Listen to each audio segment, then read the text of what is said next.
but she's the most talkative of my friends, so we're very expressive to each other. And she didn't live with us in college, but she was always at our house, and she slept in my bed. So that was like my bedmate for a long time. So we share a lot of things.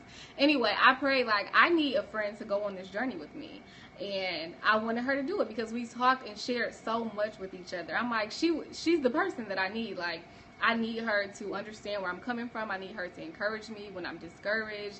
I need somebody to talk about scriptures with and revelations, so all this stuff. So I literally prayed that God would change the hearts of my friends, and slowly but surely he's doing that. It's still a process, but I still have the same friends, and sometimes they do things that I don't like to do. Sometimes I engage, but I see God working. Like, no lie, I see him working in my friends. Me and Melissa end up joining the same church, and she was so, like, anti at first, like, no, I don't want to go there. It's too many people. I don't want to see people we went to college with.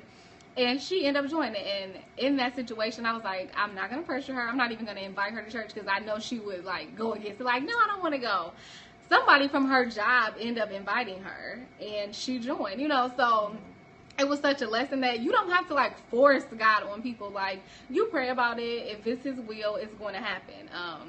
And a lot of my other friends, like my best friend since 6th grade, growing up, the only time she ever went to church that I know of is when I invited her with my family.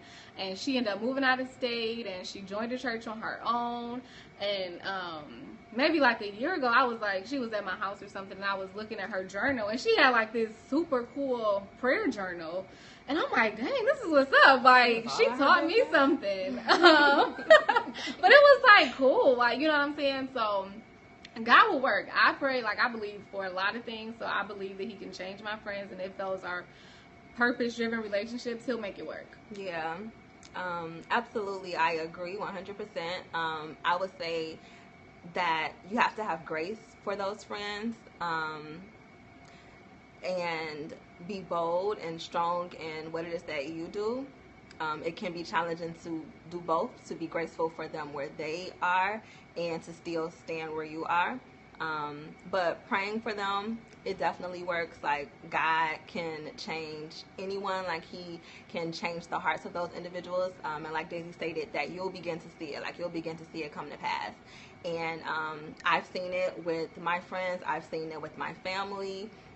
Because you do want to have people to experience this life with, especially when you are kind of like a babe in Christ, and you just, like, you know, you're so enthused, and it's like this whole new life, and you want to be able to share it with the people around you. And you can often deal with like the spirit of conviction. Like, people feel convicted when you're like, oh, this is what I'm doing. I went to Bible study and it was so good, and they're like, well, I'm about to go to the club. It can be challenging. So just continuing to be graceful and continuing to pray for them, as well as pray for yourself, that you don't honor that relationship so much that you want to just kind of go to the club with them. Like, you would rather just be in that place than to be in this place where you know it is God's will for you to be. Also, being open to whatever it is that God has for you, whether that be a new circle. Not to say that the other circle has to go away, but God could be opening up your circle for new people to come in. I've definitely seen that within the last couple years of my life. The people who I, like, went to high school with and out of college hung out with, out of high school, out of college, hung out with, we just began to just desire different things, and it, you know, it's still our love. I still love them. We still hang out, but we couldn't hang out every day. We couldn't do the same things that we did when we were in high school. And as I continue to pray for them, for God to change their hearts, I continue to pray for God to lead me into social circles with people who were like-minded, and to just, you know, just kind of to open up my circle. And that is when I was introduced to Pinky Promise, which that actually is where me and Daisy met, through Pinky Promise, the Detroit chapter. And Daisy's now my best friend. We met through that, and I met a lot of amazing, great-spirited young ladies through Pinky Promise.